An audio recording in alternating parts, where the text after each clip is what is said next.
मरकुस का सुसमाचार अध्याय 6 वचन 33 और 34 मैं पढ़ रही हूँ, ध्यान देकर सुनो। बहुतों ने उन्हें जाते देखकर पहचान लिया और सब नगरों से इकट्ठे होकर वहाँ पैदल दौड़े और उनसे पहले जा पहुँचे। उसने उतरकर बड़ी भीड़ देखी और उन पर तरस खाया, क्योंकि वे उन भेड़ों के समान थे जिनका कोई रखवाला न हो, और वहाँ उन्हें बहुत सी बातें सिखाने लगा। Hallelujah, hallelujah, hallelujah, hallelujah, hallelujah. मेरे प्यारे भाइयों और बहनों, 2000 साल पहले जब परमेश्वर का पुत्र यीशु मसीह इंसान के रूप में इस धरती पर था, वो इस्राएल देश में था और वहाँ पर वो गांव गांव में जाकर, नगर नगर में जाकर लोगों के बीच में बड़े अद्भुत काम दिखाता था और परमेश्वर के राज्य का सुसमाचार लोगों को बताता था। अभी हमने जो वचन पढ़े वे तब के वचन है जो जब प्रभु यीशु मसीह इंसान के रूप में इस्राएल देश में मौजूद था। इस वचन के पहले ऐसा लिखा गया है कि प्रभु यीशु के चेले बहुत जगह गए थे।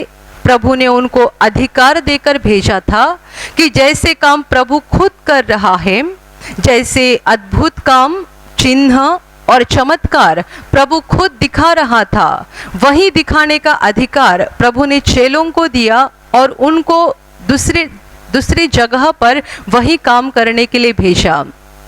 चेले गए और उन्होंने जैसा प्रभु ने उनको आज्ञा दिया था वैसा काम किया और वे वापस प्रभु के पास आ गए। वे प्रभु के पास आने के बाद प्रभु को सारी बातें बताने लगे कि वे कहाँ कहाँ गए, क्या क्या हो गया। जब ये चेले प्रभु को सारी बात बता रहे थे, तभी प्रभु ने उन्हें देखकर ये कहा कि चलो हम कहीं सुनसान जगह पर चले जाए, ताकि तुम लोग वहाँ थोड़े समय के लिए आराम कर पाओगे और कुछ खा भी सकते हो।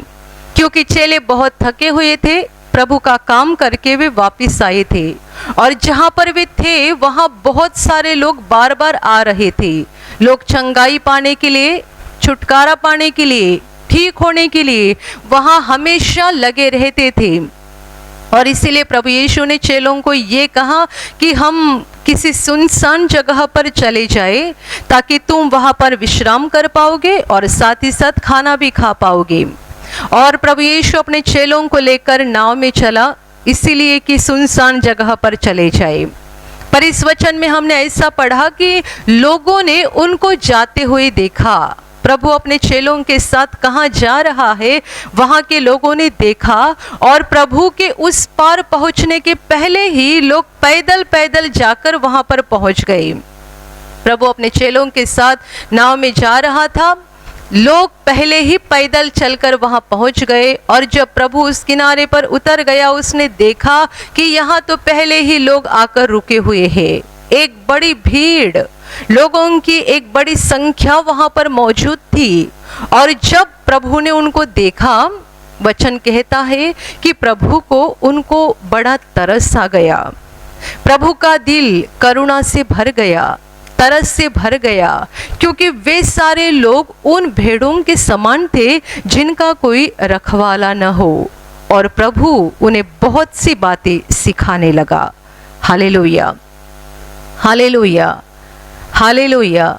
मेरे प्यारे भाइयों और बहनों, जब प्रभु यीशु मसीह इंसान के रूप में धरती पर आया था, तब दुनिया की हालत ऐसी थी कि सारी मनुष्य जाति शैतान के हाथ से दुख उठा रही थी। पाप की वजह से मनुष्य शैतान का गुलाम बन चुका था, शैतान उसका अधिकारी बन चुका था और मनुष्य अपने इस दुष्ट अधिकारी के हाथ से बड़ा दुख उठा रहा था।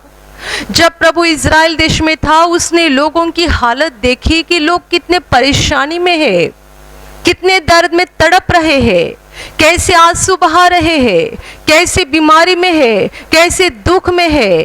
प्रभु जब इंसान के रूप में धरती पर आया, तब उसने बड़ी नजदीक से मनुष्य के जीवन का दुख देखा।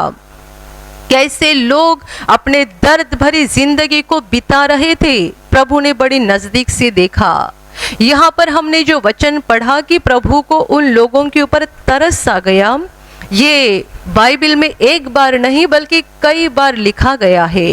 प्रभु ने जब दुखी लोगों को देखा, बीमार लोगों को देखा, दर्द भरे लोगों को देखा, तब प्रभु का दिल बड़े करुणा से भर गया था। प्रभु को उन लोगों के ऊपर बड़ा तरस आता था। अभी यहाँ पर भी वही हो गया। जब लोग प्रभु को और उसके चेलों को जाते हुए देख रहे थे, तब उन्होंने जान लिया कि वे कहाँ जा रहे हैं, प्रभु अपने चेलों के साथ कहाँ जा रहा है। लोगों ने पहचान लिया और प्रभु के पहुंचने के पहले लोग पैदल पैदल दौड़ते दौड़ते वहां पर गए और पहले ही जाके रुक गए। प्रभु के लिए उसका इंतजार करते हुए लोग रुक गए। और इसीलिए वचन कहता है कि प्रभु को वो सारी भीड़ देखकर बड़ा तरस आ गया।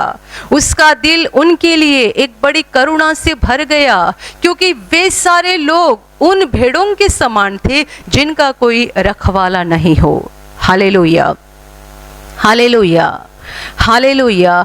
क्यों लोग रो रहे हैं? क्यों लोग परेशानी में है? क्यों लोगों के जीवन में निराशा है? क्यों लोग डर गए हैं? क्यों लोग अपने जीवन में तंग हो चुके हैं? मेरे प्यारे भाइयों और बहनों, इस वचन में वजह बता दी है। वे उन भेड़ों के समान थे जिनका कोई रखवाला न हो। दुनिया के लोगों की हालत ऐसी है, ऐसे भेड़ों के समान है जिनका कोई रखवाला न हो। ऐसी भेड़ें जिनका कोई रखवाला नहीं होता है, उनकी हालत क्या हो जाती है।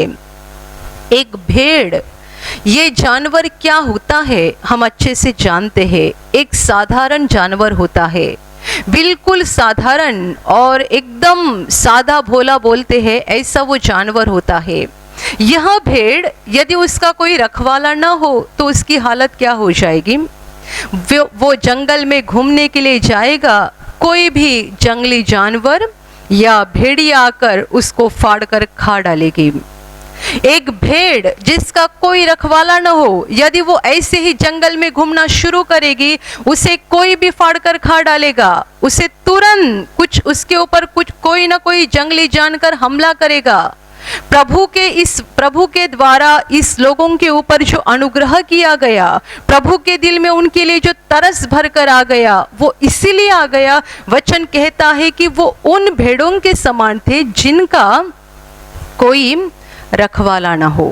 जैसे एक भेड़ जो बिना रखवाले की है, बिना गडरिया की है, उसे कोई भी जंगली जानवर आके फाड़ के खा डालता है, कोई भी डराता है। और ऐसी भेड़ जिसका रखवाला ना हो, वो हमेशा डरी डरी रहती है। वो आसपास देखती है, शायद अभी कोई मुझ पर हमला करेगा, यहाँ से कोई जंगली जानवर आएगा, यहाँ से कोई आएगा, वहाँ से कोई भेड़ी आएगी। वो हमेशा डरे हुए रहते हैं क्योंकि उनका कोई रखवाला नहीं होता है।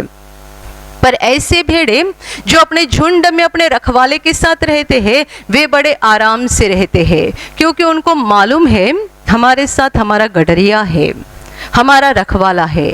वो हमें ठीक जगह पर खाना खाने के लिए लेके जाएगा। गडरिया जानता है कि मेरे भेड़ों के लिए घास कहाँ पर है, कहाँ पे उनको लेके जाना है, कहाँ पे उनको पानी पिलाना है, कैसे उनकी सुधि लेना है, कैसे उनकी परवाह करना है, कैसे उनकी रक्षा करना है। एक अच्छा गडरिया ये सारी बातों को जानता है। इसलिए जो भेड़ ऐसे झुंड में रहती है जिनका रखवाला होता है, वो भेड़ एकदम बिंदास्त होती है, आराम से रहती है। उसे अपने खाने पीने की कोई चिंता नहीं होती है, उसे अपने सुरक्षा की कोई चिंता नहीं होती है, क्योंकि ये भेड़ को पता है कि मेरा गडरिया मेरे खाने की पीने की सारी व्यवस्था करेगा, साथ ही साथ मेरी सुरक्षा की भी पूरी व्यवस्था वही करने वाला है। Hallelujah, hallelujah. दुनिया के लोगों को ऐसे भेड़ों की उपमा दी गई है जिनका कोई भी रखवाला ना हो। सचमुच आज मनुष्य की हालत बिल्कुल ऐसी ही हो गई है कि हमारा कोई रखवाला है नहीं, हमारा कोई गडरिया है नहीं, हमें चराने वाला कोई है नहीं, हमारी सुधि लेने वाला कोई है नहीं, हमारी रक्षा करने वाला कोई है नहीं। हालेलुया। Hallelujah, hallelujah, hallelujah. लोगों की हालत ऐसी हो गई है, जब प्रभु धरती पर था तभी का ये वचन है, आज भी हालत वही है। दुनिया के लोगों की हालत ऐसी है कि वे उन भेड़ों के समान है जिनका कोई रखवाला नहीं है। कोई भी आकर उन्हें डराता है, कोई भी आकर उन्हें परेशान करता है। ये लोग हमेशा डरे हुए रहते हैं। दुनिया के लोग क्यों डरे हुए रहते हैं? क्यों हर चीज से डरते हैं? क्यों बार बार निराश हो जाते हैं? क्यों दिन रात चिंतित होते हैं? क्यों दिन रात परेशान रहते हैं? और आखिर कोई तो जंगली जानवर आके उनको फाड़ के खा डालता है। यही तो आज दुनिया में चल रहा है। मनुष्य चिंता से भरा हुआ है, परेशान है, दुख में है, दर्द में है, बीमारी में है, और हमारे आसपास बहुत सारी भेड़िया है जो भेड़ों को फाड़कर खा डाल रहे हैं। मेरे प्यारे भाइयों और बहनों, प्रभु यीशु ने अपने बारे में ये बताया था कि वो एक अच्छा गडरिया है, वो एक सच्चा गडरिया है। वो जानता है कि अपने भेड़ों की ज़रूरत क्या है, वो जानता है कि मेरे भेड़ों के लिए क्या ज़रूरी है, वो ये भी जानता है कि मेरे भेड़ों की सुरक्षा कैसे करनी है। इसलिए उसने अपने बारे में ये कहा था कि मैं ही एक उत्तम चरवाहा हूँ, मैं एक अच्छा गडरिया हूँ, और मैं इतना अच्छा गडरिया हूँ कि मैं अपने भेड़ों के लिए, अपने लोगों के लिए अपने प्राण को भी दे देता हूँ।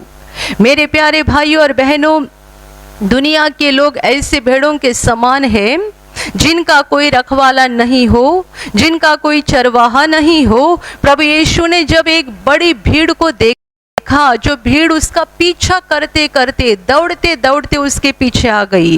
क्यों लोग बार बार उसके पीछे जा रहे थे? क्यों लोग बार बार प्रभु को ढूंढ रहे थे? क्यों लोग बार बार यीशु के पास आ रहे थे? वो कहीं भी हो, जंगल में हो, लोग वहां पे जाते थे। वो किसी पहाड़ी पर हो, लोग वहां पर जाते थे। वो किसी खेत में हो, लोग उसे ढूंढते ढूंढते वहां जाते थे। वो किसी समुंदर के किनारे पे हो, लोग वहां पर भी जाते थे। प्रभु कहीं पर भी क्यों ना हो, रास्ते पर, जंगल पर, पहाड़ी पर, समुंदर के किनारे, खेत में, किसी भी गांव में, किसी भी नगर में, कहीं पर भी प्रभु क्यों ना हो, लोग उसके पीछे पीछे हो लेते थे। वजह ये थी कि वे उन भेड़ों के समान थे जिनका कोई भी रखवाला नहीं हो। प्रभु को उनके ऊपर बड़ा तरस आ गया। इतनी बड़ी संख्या में लोगों को देखकर, इतनी बड़ी आत्माओं को देखकर प्रभु को बड़ा तरस आ गया। और वचन आगे कहता है, वो उन्हें बहुत सी बातों की शिक्षा देने लगा, वो उन्हें बहुत सी बातें सिखाने लगा। मेरे प्यारे भाई और बहनों, ये बड़ा महत्वपूर्ण वचन है। आज दुनिया के लोगों की हालत ऐसी हो चुकी है क्योंकि उनका कोई रखवाला नहीं है। दुनिया के लोगों का विनाश हो रहा है। वजह यह है क्योंकि उन्हें परमेश्वर के बारे में, अपने सच्चे सृष्टिकर्ता के बारे में, अपने चरवाहे के बारे में, अपने रखवाले के बारे में सच्चा ज्ञान नहीं है। इसीलिए पुराने नियम में परमेश्वर ने ऐसा बताया था कि अज्ञान के कारण मेरे लोगों का विनाश हो रहा है, अज्ञान के कारण मेरे लोगों का विनाश हो रहा है। ये सच बात है। दुनिया के लोगों की हालत ऐसी क्यों हो गई है? क्योंकि लोगों के पास सच्चा ज्ञान नहीं है। कौन सा ज्ञान? मैं दुनिया के ज्ञान की बात नहीं कर रही हूँ, और ना ही ये वचन दुनिया के ज्ञान की बात कर रहा है। जब यहाँ पर लिखा गया है कि प्रभु को उन पर तरस आ गया और तरस से भरकर वो उन्हें बहुत सी बातें सिखाने लगा, तब वो क्या सिखा रहा था? वो दुनिया की बातें नहीं सिखा रहा था, वो उन्हें जीवन की बातें सिखा रहा था। वो उन्हें स्वर्ग की बातें बता रहा था, वो उन्हें परमेश्वर की बातें सिखा रहा था।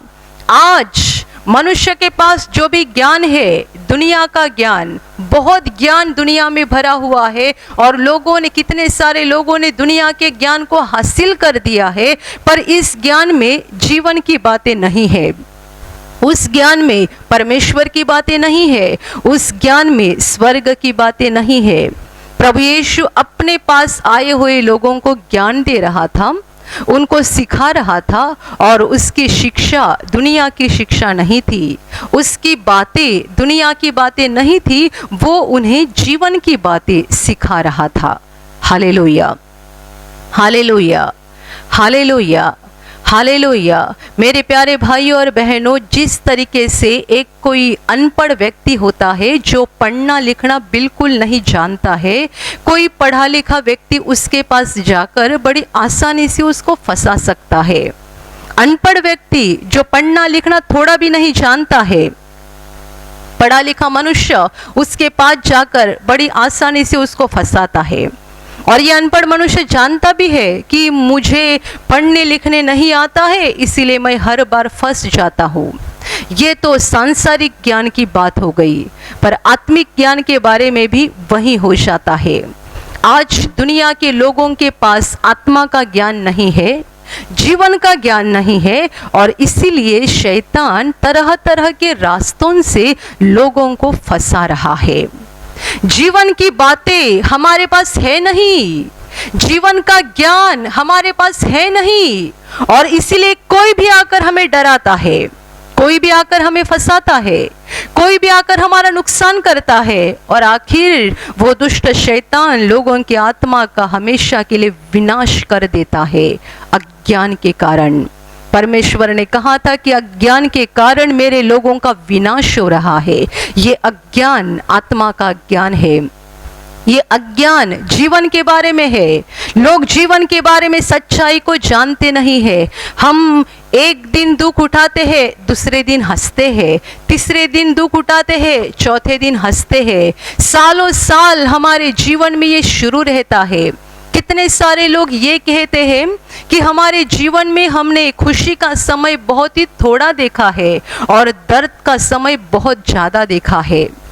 कितने सारे लोग कहते हैं कि हमारे जीवन में कभी खुशी का समय आया ही नहीं है, हम हमेशा दुख में जी रहे हैं। बचपन से लेकर बूढ़े होने तक हमने अपनी जिंदगी में बस दुख ही दुख देखा है। कितने सारे लोग कहते हैं कि हमारे परिवार में एक परेशानी आती है, वो खत्म होने से पहले दूसरी परेशानी आती है, वो खत्म होने से पहले तीसरी परेशानी शुरू हो जाती है। कुछ ना कुछ हमेशा शुरू रहता है। हमारे जीवन में शांति नहीं है, खुशी नहीं है। क्यों नहीं है? मेरे प्यारे भाई और बहनों, आज दुनिया सांसारिक ज्ञान से इतनी भरी हुई है, तो भी लोगों के जीवन में हंसी क्यों नहीं है? लोगों के जीवन में सच्ची शांति क्यों नहीं है? क्यों बीमारियां बढ़ते जा रही है? क्यों परेशानियां बढ़ते जा रही है? क्यों लोग खुदकुशी कर रहे हैं? क्यों लोग अपने जीवन में डर रहे हैं? और कितने सारे लोग बस डर के कारण मरते जा रहे हैं। डर एक ऐसी भयानक बात है जिसने एक बार मनुष्य के दिल का कब्जा ले लिया कि ये भयानक डर मनुष्य के जीवन को पूरी तरह से बर्बाद कर देता है। डर, आज दुनिया में चारों तरफ देखो डर है, डर है और डर है। मेरे प्यारे भाइयों और बहनों, लोग डरते जा रहे हैं। वजह यह है कि हमारे पास आत्मा का ज्ञान नहीं है। प्रभु यीशु ने जब उस भीड़ को देखा, वचन कहता है उसको तरस आ गया, क्योंकि इनका कोई रखवाला नहीं है, इन्हें बताने वाला, इन्हें सिखाने वाला, इन्हें जीवन की बातें सिखाने वाला, आत्मा का ज्ञान देने वाला कोई है नहीं। ये उन भेड़ों के समान है जिनका कोई रखवाला नहीं है। और इसीलिए प्रभु जो सच्चा रखवाला है, जो सच्चा चरवाहा है, उसने उनको आत्मा का ज्ञान देना शुरू किया। वो उनको बहुत सारी बातें बताने लगा। मेरे प्यारे भाई और बहनों, जब मनुष्य के पास आत्मा का ज्ञान आता है, जब मनुष्य जीवन की बातें जान जाता है, तभी उसका जीवन सच्ची खुशी से और सच्ची शांति से भर जाना शुरू होता है। Hallelujah, hallelujah, hallelujah. जैसा कि एक मनुष्य ऑफिस में जाता है, वहाँ रिश्वत लेता है, और जब वो घर पे आता है तब देखता है औरत बीमार हो गई है। वो उसके इलाज के ऊपर बहुत सारा पैसा खर्चा करता है, कैसे तैसे वो ठीक हो जाती है। दूसरे दिन लड़का बीमार हो जाता है, तो बहुत दिन तक लड़के की बीमारी चलते रहती है। किसी तरीके से बहुत खर्चा करके वो ठीक हो जाता है। वो ठीक होते होते लड़की बीमार हो जाती है। एक के बाद दूसरी बीमारी, दूसरे के बाद तीसरा बीमार, एक के बाद एक शुरू रहता है। ये मनुष्य बड़ा परेशान हो जाता है कि क्यों मेरे साथ ये हो रहा है।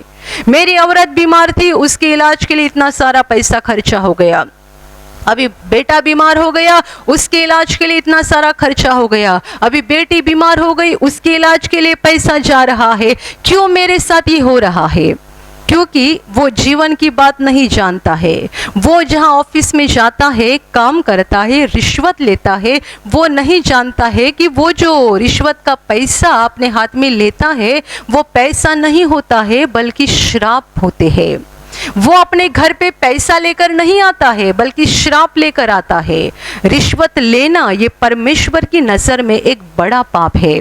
शैतान ने लोगों को ये कहकर फंसा दिया है कि रिश्वत लेने से तुम्हारा बड़ा फायदा हो जाएगा, तुम बहुत जल्दी अमीर बन जाओगे। पर ये मनुष्य जीवन की बात नहीं जानता है कि ये रिश्वत लेना परमेश्वर की नज़र में एक बड़ा पाप है। मैं अपने बैग में पैसा नहीं रख रहा हूँ बल्कि श्राप रख रहा हूँ। मैं अपने घर पे पैसा नहीं लेकर जा रहा हूँ, श्राप लेकर जा रहा हूँ। रिश्वत का पैसा घर पे आने के बाद शांति से नहीं रह सकता है। पर जब ये मनुष्य प्रभु यीशु के पास आता है, सच्चाई को जानता है, आत्मा की बात को, जीवन की बात को परमेश्वर के वचनों के द्वारा पहचानता है और रिश्वत लेना बंद करता है, उसके बाद से उसके घर की बीमारियां खत्म हो जाती है और तब उसके जीवन में और उसके परिवार में भी सच्चा आनंद आना शुरू हो जाता है। Hallelujah, hallelujah, hallelujah, hallelujah. कितने सारे लोग एक दूसरों का बदला लेते हैं। उसने मुझे सताया, मैं नहीं छोड़ूंगा। उसने मेरा नुकसान किया, मैं नहीं छोड़ूंगा। इसने मेरा अपमान किया, मैं नहीं छोड़ूंगा। बदला, कोर्ट में केस डालो, नहीं तो दूसरे तरीके से किसी टेढ़े रास्ते से उसका बदला लेने की कोशिश की जाती है। आप दूसरों का बदला लेते हैं, नतीजा क्या होता है? जब आपको कोई परेशान करता है या कोई आपका नुकसान करता है, तब आप बदला लेते हैं किसी न किसी रास्ते से। तब आपको कुछ समय के लिए अच्छा लगता है, कुछ समय के लिए आपको बड़ी खुशी लगती है कि मैंने उसके साथ कैसा करके दिखाया। बाद में क्या हो जाता है? सबसे पहली बात, आप अपने दिल की शांति को खो देते हैं। जो मनुष्य दूसरे का बदला लेता है, उसके दिल में कभी शांति नहीं होती है। वो आत्मा की शांति को खो देता है। और दूसरी बात, जैसा उसने दूसरे का बदला लिया है, बिल्कुल वैसा ही इसके साथ भी हो जाता है। आपने भी किसी को तकलीफ दी होगी, आपने भी किसी को परेशान किया होगा। आपने यदि किसी का बदला लिया है तो आपका भी बदला लिया जाता है और फिर आप बाद में सोचते हैं मेरे साथ ये क्यों हो गया। कितने सारे लोग हमेशा गुस्सा में रहते हैं, हमेशा चिड़चिड़ापन करते हैं, क्योंकि उनके दिल में शांति नहीं होती है। और शांति क्यों नहीं होती है? क्योंकि वे दूसरों को क्षमा नहीं करते हैं, दूसरों का बर्दाश्त नहीं करते हैं और हमेशा दूसरों का बदला लेने का सोचते रहते हैं, इसलिए दिल में अशांति होती है। ये सारी बातें दुनिया हमें नहीं सिखाती है, परमेश्वर के वचनों के द्वारा ये ज्ञान हमें मिल जाता है। लोग जब परमेश्वर के पास आते हैं, वचनों को सुनते हैं, पढ़ते हैं, तब जीवन के सच्चाई को जानते हैं। Hallelujah, hallelujah. कोई मनुष्य जवान होता है, बहुत शरीर में ताकत होती है, बड़े अहंकार से बर्ताव करता है, कुछ सालों के बाद बीमार पड़ जाता है। ऐसी भयानक बीमारी उसे आ जाती है कि वो दोबारा उठ नहीं सकता है। मुझे याद है, बहुत साल पहले की बात है, एक व्यक्ति, जवान व्यक्ति थी, वो शिविर करने के लिए आए थे, निवासी शिविर के लिए। और जब भी उनको लाया गया था, तभी उनकी हालत ऐसी थी कि उनके शरीर के एक बाजू में लकवा मारा हुआ था और वो अकेले चल नहीं सकते थे। उनकी औरत और कोई घर के व्यक्ति थे, उनको पकड़कर शिविर के लिए लाए थे। ये भाई ने शिविर में भाग लिया और शिविर के पहले दिन शाम को जब भी प्रार्थना शुरू थी, उनके ऊपर परमेश्वर का अनुग्रह हो गया और उनका हाथ, जो एक बाजू से लकवा लगा हुआ था, हाथ बिल्कुल हलचल नहीं होती थी, उनका हाथ ऊपर जाने लगा। पहले दिन उनको ये असर हो गया, बाद में दूसरे दिन, तीसरे दिन थोड़ा थोड़ा उनको असर होने लगा। ये धीरे धीरे अकेले चलने लगे। शिविर के आखिरी दिनों में उन्होंने गवाही दी और गवाही में उन्होंने ऐसा कहा कि मैं परमेश्वर का धन्यवाद देना चाहता हूँ कि मुझे ये लकवे की बीमारी हो गई, क्योंकि मैं बहुत पाप में जीवन बिताया हूँ। और ये शिविर में मुझे पता चला कि मैं इसी तरीके से जीते रहता, चलते रहता तो आगे मेरे साथ क्या हो जाता, मेरी आत्मा का हमेशा के लिए विनाश हो जाता। वह व्यक्ति मुझे लगता है 40-45 उम्र का था, इतनी जवानी में उनको ये लकवे की बीमारी हो चुकी थी। पर उन्होंने खुद माइक पर से ऐसे कहा कि मैं अभी परमेश्वर का धन्यवाद करता हूँ कि मुझे बीमारी आ गई, क्योंकि इस बीमारी के कारण मैंने जीवन के ऊपर सोचना शुरू किया। मैं बड़ा अहंकार से भरा हुआ मनुष्य था, मेरे पास पैसे की कमी नहीं थी, किसी चीज़ की कमी नहीं थी, और मैं सबों के साथ अहंकार से बर्ताव करता था। मैं बहुत गलत काम भी किया करता था। पर इस बीमारी के आने के बाद मैंने अपने जीवन के ऊपर सोचना शुरू किया।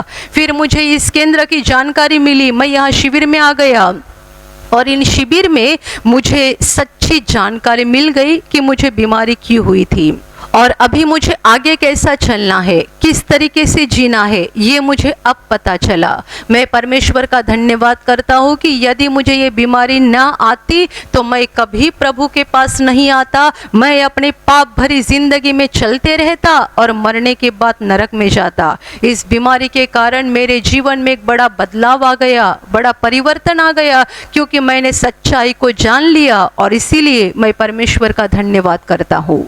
हालेलुया। मेरे प्यारे भाइयों और बहनों, ये सच है।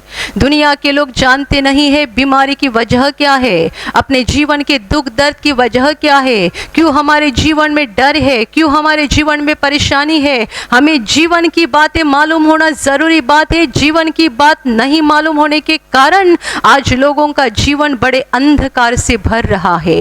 अंधकार की शक्ति लोगों के शरीर का भी कब्जा ले रही है और उनके आत्माओं का भी कब्जा ले रही है। प्रभु यीशु ने लोगों को सिखाना शुरू किया, अर्थात उनको ज्ञान देना शुरू किया, परमेश्वर का ज्ञान, जीवन का ज्ञान, क्योंकि इस ज्ञान को पाने के बाद ही उनकी आत्मा रोशनी से भर जाएगी। इस ज्ञान को पाने के बाद ही वे सच्चाई को जानेंगे और सच्चाई को जानने के बाद वे उस दुष्ट शैतान के हाथ से मुक्त हो जाएंगे। और इसीलिए प्रभु यीशु ने कहा था कि तुम सत्य को जानोगे और सत्य तुम्हें स्वतंत्र करेगा। तुम सत्य को जानोगे, सच्चाई को जानोगे और ये सच्चाई तुम्हें आज़ाद कर देगी। मनुष्य आज स्वतंत्र नहीं है। लोग समझ रहे हैं कि हम बड़े स्वतंत्र हैं, हम आज़ाद हैं, हम अपने जीवन के मालिक हैं। कितने सारे लोग बोलते हैं मेरी मर्जी, मेरे पास पैसा है, मेरी इच्छा के अनुसार मैं इस्तेमाल करूंगा, ये मेरा अधिकार है, मैं जैसा चाहता हूँ वैसा मैं चलाऊंगा, मेरी मर्जी, मैं एक स्वतंत्र व्यक्ति हूँ, मैं एक आज़ाद व्यक्ति हूँ। पर आपके लिए भी प्रभु का वचन है, प्रभु ने कहा है कि तुम स्वतंत्र है नहीं, क्योंकि जो कोई पाप करता है वो पाप का गुलाम होता है। आप कहते हैं कि मैं स्वतंत्र हूँ, पर आप पाप को ना नहीं बोल सकते हैं। आप कहते हैं मैं एक आज़ाद व्यक्ति हूँ, पर आप हर दिन शराब पीते ही हैं। चाहते हैं नहीं पीना तो भी आप शराब का ग्लास उठाते हैं। चाहते हैं नहीं औरत को मारपीट करना तो भी हाथ ऊपर उठ ही जाता है। आप चाहते हैं ये गलत काम नहीं करूँगा तो भी करते हैं। इसका मतलब आप आज़ाद है नहीं। यीशु ने कहा है जो कोई पाप करता है वो पाप का गुलाम होता है, वो पाप का दास होता है। तो लोग कहाँ पर स्वतंत्र है? पूरी दुनिया गुलामी में है। दुनिया का हर मनुष्य जो कोई पाप करता है वो पाप का गुलाम है, वो पाप का नौकर है। इसलिए हम नहीं बोल सकते हैं कि हम आज़ाद व्यक्ति है, हम स्वतंत्र व्यक्ति है। हम स्वतंत्र तभी हो सकते हैं जब हम सच्चाई को जानेंगे, जब हम सत्य को जानेंगे, क्योंकि प्रभु यीशु ने कहा है कि तुम सत्य को जानोगे और सत्य तुम्हें स्वतंत्र कर देगा। Hallelujah, hallelujah, hallelujah. मेरे प्यारे भाइयों और बहनों, आपको प्रभु यीशु पर विश्वास करके उसके वचनों को जानना ज़रूरी है, क्योंकि वो हमारा सच्चा चरवाहा है। दुनिया में रहते हुए हम इस हालत में है, ऐसी हालत में कि हमारा कोई रखवाला नहीं है, हमारा कोई रखवाला नहीं है, ऐसी हालत में है हम है, क्योंकि हमें जीवन की बातें कोई नहीं सिखा रहे हैं, हमें सच्चाई के बारे में कोई नहीं बता रहे हैं। हर जगह जो बातें हम सुन रहे हैं, पढ़ रहे हैं, वो हमारे दिल में डर को पैदा कर देती है। डर, ये बीमारी आ जाएगी, वो बीमारी आ जाएगी, इससे सावधान रहो, उससे सावधान रहो। सत्य क्या है? परमेश्वर का वचन कहता है कि उसके कोड़े खाने से तुम चंगे हो चुके हैं। उसके कोड़े खाने से, प्रभु यीशु के कोड़े खाने से तुम चंगे हो चुके हो। उसके कोड़े खाने से तुम चंगे हो चुके हो। तुम्हें आजाद कर दिया गया है, तुम्हें चंगा कर दिया गया है, क्योंकि प्रभु यीशु ने तुम्हारे पापों के बदले सजा ली है, तुम्हारे पापों के बदले कोड़े खाए हैं। सच्चाई क्या है? परमेश्वर का वचन कहता है, मैं तुझे चंगा करने वाला परमेश्वर हूँ। दुनिया का ज्ञान कहता है, इस चीज से सावधान रहो, उस चीज से सावधान रहो, और हम उन चीजों से सावधान होने की कोशिश करते हैं तो भी बीमारी हमको पकड़ लेती है, क्योंकि हम जीवन की बात नहीं जानते हैं, आत्मा की बात नहीं जानते हैं। जीवन की बात, आत्मा की बात यह है कि वो हमें चंगा करने वाला परमेश्वर है। हमें किसी से नहीं डरना चाहिए, बस एक से ही डरना चाहिए, जो हमारा नरक में विनाश कर सकता है। उस महान परमेश्वर को हमें डरना चाहिए, और किसी से नहीं डरना चाहिए। किसी कीटाणु से मत डरो, किसी बीमारी के जंतु से मत डरो, किसी प्राणी से या पंछी से मत डरो। इनसे डरने की कोई ज़रूरत नहीं है, और ना ही शैतान से डरो, किसी भूत या दुष्ट आत्मा से डरो। हमें शैतान से डरने की ज़रूरत नहीं है, शैतान के कोई भी काम से डरने की ज़रूरत नहीं है। प्रभु यीशु ने अपने चेलों से कहा था, बस एक से ही डरो, एक के लिए अपने दिल में डर रखो, जो मरने के बाद आत्मा का और शरीर का दोनों का विनाश कर सकता है। उस महान परमेश्वर का डर अपने दिल में रखो। Hallelujah, hallelujah. मेरे प्यारे भाइयों और बहनों, प्रभु के वचनों को सुनो, ताकि आप जीवन का ज्ञान पाओगे, और जब आप जीवन का ज्ञान पाओगे, आपका जीवन सच्ची शांति से और खुशी से भर जाएगा। जब तक आपके पास ज्ञान नहीं आएगा, परमेश्वर का ज्ञान, जीवन का ज्ञान, जब तक आपके पास नहीं आएगा, आप बार बार परेशान होते जाएंगे, बार बार गिरते जाएंगे, बार बार रोते रहेंगे। प्रभु यीशु ने लोगों को इसीलिए ज्ञान दिया, इसीलिए लोगों को सिखाना शुरू किया, ताकि वे सच्चाई को जाने, उनको सच्चाई का पता चले, और उनके जीवन में खुशी आ जाए, वे परमेश्वर के नज़दीक आ जाए। सच्चाई हमें परमेश्वर के नज़दीक लेकर जाती है। इसीलिए प्रभु यीशु के वचनों को पढ़ो, उसको सुनो, ताकि सच्चाई को जानकर आप परमेश्वर के करीब आ जाओगे, परमेश्वर के करीब आ जाओगे। और जितने आप परमेश्वर के करीब आ जाओगे, आपका जीवन स्वर्ग की शांति से, स्वर्ग की खुशी से भर जाएगा। आपका शरीर तो ठीक हो ही जाएगा, पर पहली बात और महत्वपूर्ण बात, आपकी आत्मा ठीक हो जाएगी। ये आत्मा स्वर्ग की रोशनी से भर जाएगी, और मरने के बाद अनंत जीवन में प्रवेश करेगी। Hallelujah, hallelujah, hallelujah, hallelujah. और अभी प्रार्थना करने का समय है। आप विश्वास करो कि एक पल में प्रभु यीशु आपको छूकर चंगाई देगा। एक पल में वो आपके जीवन का दुख निकाल देगा, और आपके आंसुओं को खुशी में बदल देगा, क्योंकि उसके लिए असंभव कुछ नहीं है, अनहोनी बात एक भी नहीं है। प्रभु यीशु आज भी जिंदा है। 2000 वर्ष पहले वो शरीर रूप में धरती पर था, आज शरीर रूप में नहीं बल्कि आत्मा के रूप में है, और दुनिया के कोने कोने में जहाँ जहाँ लोग विश्वास के साथ उसको पुकारते हैं, उसके पास प्रार्थना करते हैं, उन सबों की पुकार को प्रभु सुनता है, उन्हें चंगा करता है, उनके आंसुओं को पोंछ देता है, और उनके जीवन को खुशी से भर देता है। आप भी इसी विश्वास के साथ आपके बीमार भाग पर हाथ रखो, और यदि वहाँ हाथ नहीं रख सकते हैं तो अपने सीने पर हाथ रखो। प्रभु यीशु के नाम से इसी क्षण आपके शरीर की सारी बीमारियां निकल जाए। यीशु के नाम से आपके जीवन का सारा दुख निकल जाए। शैतान का हर एक काम आपके जीवन से और आपके परिवार से पूरी तरह से नष्ट हो जाए। यीशु के नाम से, प्रभु यीशु के नाम से शैतान का सारा काम आपके जीवन से नष्ट हो जाए। सारी दुष्ट आत्माओं को प्रभु यीशु के नाम से मैं आज्ञा दे रही हूँ, इसी क्षण इन्हें छोड़कर निकल जाओ और वापस उनमें नहीं आना।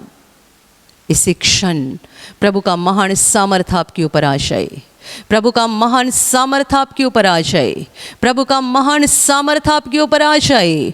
इसी घड़ी पवित्र आत्मा की खुशी आपके दिल में आ जाए, पवित्र आत्मा की शांति आपके दिल में आ जाए और आपका जीवन स्वर्ग की रोशनी से भर जाए। आमीन।